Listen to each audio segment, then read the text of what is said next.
Dumelang baratuwa phirimaneng ya letsatsi. Lebitso la ka ke nna Lemohang Mokoto. Jwale ke entse potso matsatsing mona na ka re na nako ena ya Keresemese. Jwalo ka ha re tseba hore Keresemese ke nako ya tswalo ya Morena Jesu.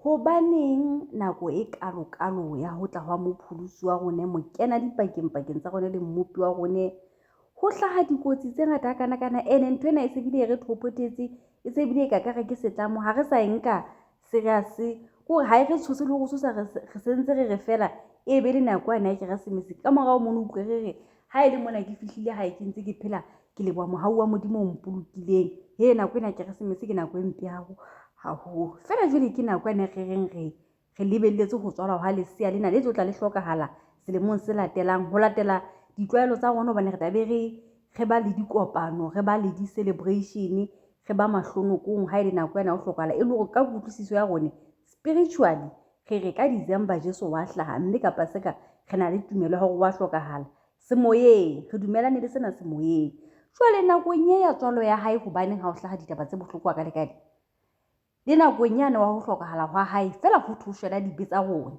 hona le dintho tseno tse bohloko tse etsahalang ke eng ena etsang hantle Jesu ena neng a hlaha ka Keresemese ya 25 selemo le selemo a celebrate ke Jesu ofeng na ke yena Jesu mora modimo na ke potso ke neng ke botsa matsatsing a ho feta jwale ke le bonta te mosia hobane ke na ntjeketseng video ena a re wena motho wa makgobotlwane fukufuku dithabeng ho go tlo sheba ka mona hore na o ka se fumane dikarabo ditabeng tsena tse ntseng o ipotsa tsona jwale ha re tlo tla re mamedisanang ke tlo tla ke etsa bonnete ba hore ke kena dipakeng mme jwale mo e bang ke tla be ke tla itse comment section e dula e butse bana ba ntate modimo ka hara channel e re a hlabollanang re a eletsanang ebile re a eledisanang ke itse ho lona nna ntho ha e ka fihla monahanong wa ka ya nnahanisa ka thata ka ba ka qetella ke bile ke le butsitse ka kwano o tsebe hore ha ke sa tla ikamahanya le ntho ena hona jwale tjena Keresemese ha ke sa tla celebrate Keresemese tlasa boemo bofe kapa bofe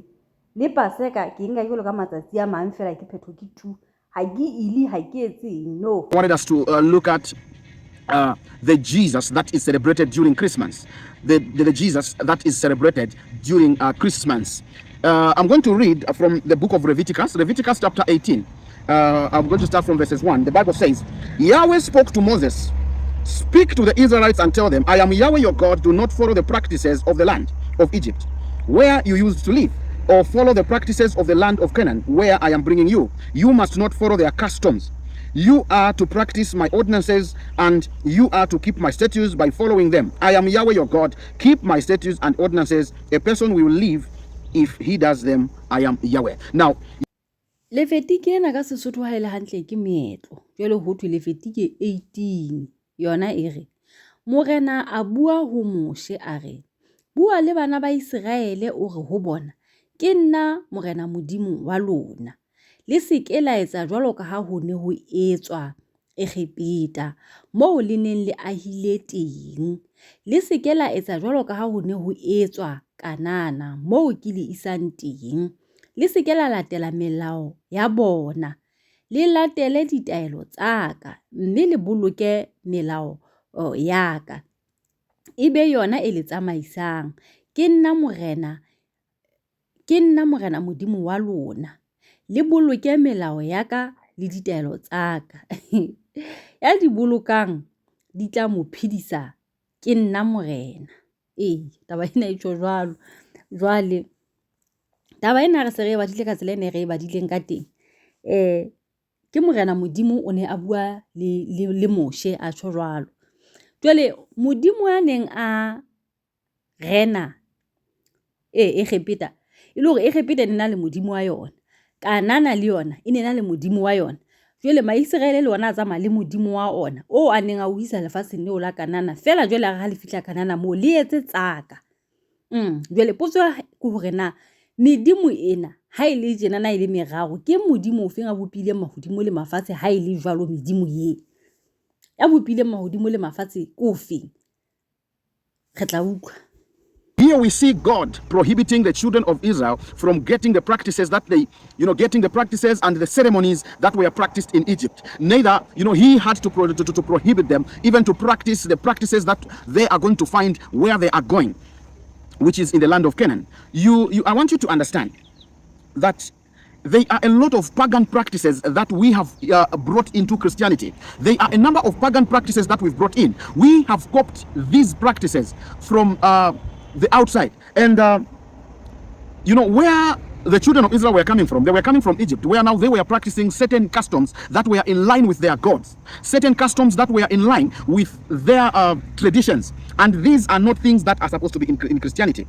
Now, when we talk about Christmas, in as much as it appears to be a Christian celebration, but there are certain things that I want you to understand so that you can really understand who is this God or who is this Jesus who is celebrated during Christmas. This is something that I want you and me to understand. Now, the Jesus that people celebrate during Christmas is not Christ, our Messiah.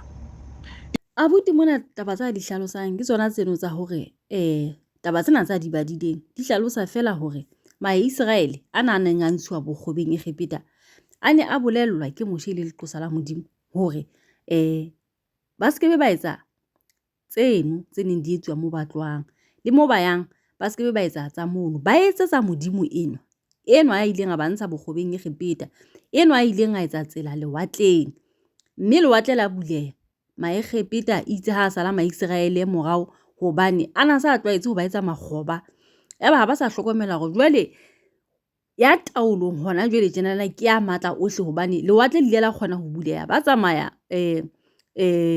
lehlabatheng le ommeng itse ha Moisraele o qetela ho tshela ya banyane ne lewatle le ya kwalea Maegepeta a shwa.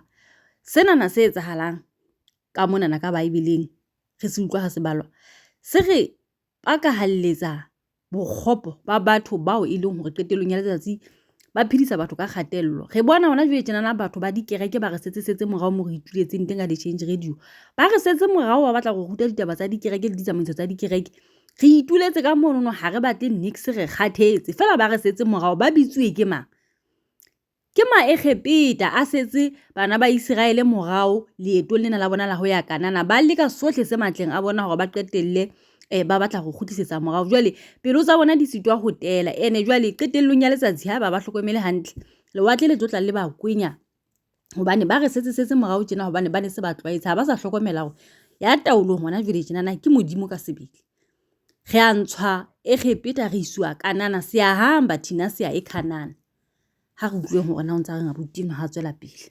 The Jesus that people celebrate during Christmas is not Christ, our Messiah. If you've observed, I remember there are times when I had a conversation with demons, because when we start from the month of September, demons, they have, they happen to be in a hurry. You understand? What I mean is they happen to be so busy operating at this time. And you find that there are times when there's nothing that happens much when some things are supposed to be done during these periods.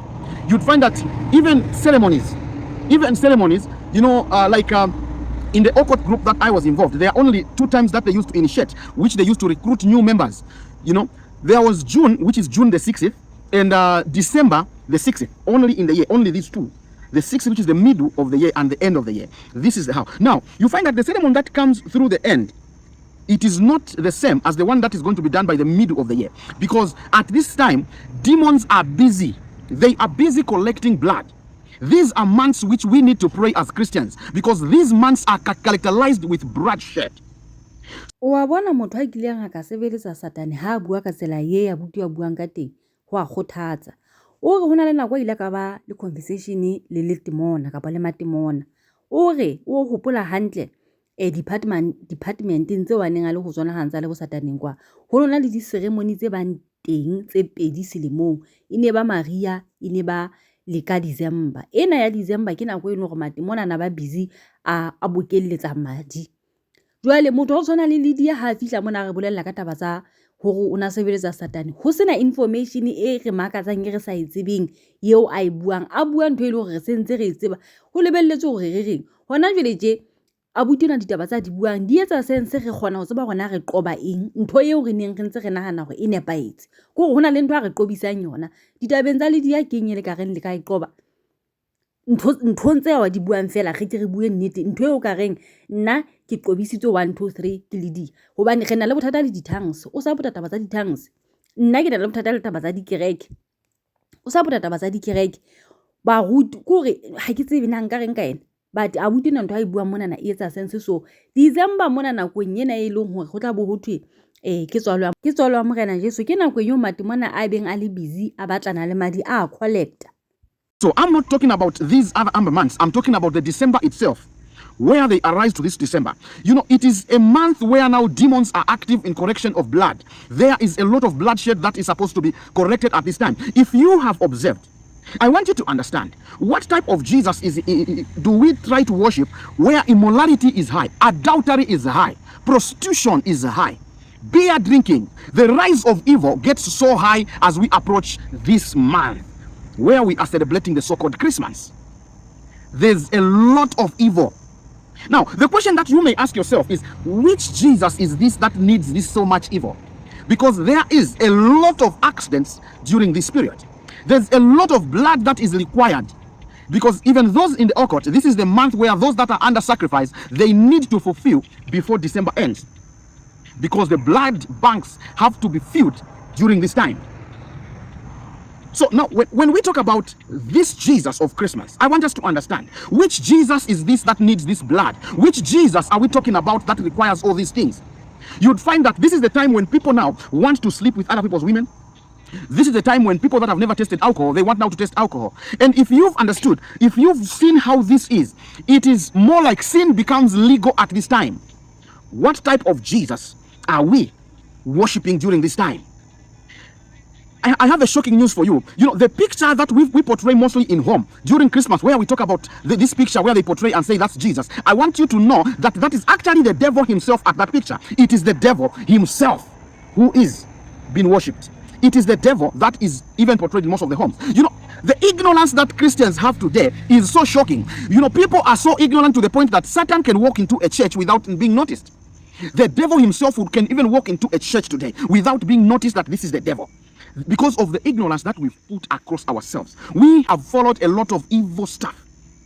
Ke Jesu feng enwana a hlahang ka December e tla re ha tla o be ho a celebrate le matawa a tla tawa ka tsela ya sa hlokeng le ba neng tsa sa ne jwala ke mohla ba tla ithuta ke nako ya ne bofebe bo tlolang ho feta motho a tla ba batla go tswa di-outi a ile go bala lenyatsi ya hae kae a sia lelapa la hae a buke leshano ebile tla tle setele gona nakong eno go December tsena na ngwana ka ke batla ga tswele hore ho itseng December tsena ka hona ka di 25 straight ka tsatsi le leholo kore ha le swabe le o soba ka tsatsi le leholo le tlabentse le re ke la tswalo ya morena Jesu ebe lona le lo funthana kwa di hoteleng le sile ba malapa a lone mahaeng kore abuti yona ditaba tsa di bua mona di etsa sense jwale o bua ka taba hore mati mona a batla madi a ba a bokelletsa madi ka nako ena ya December di 25 ka ntse thu Jesu wa hla ho bokeletswa madi ka mogho matla ho mohlomong madi ana bokeletswa go tloa bo di 16 jwale mane ni di 25 e be le mohla go celebratewang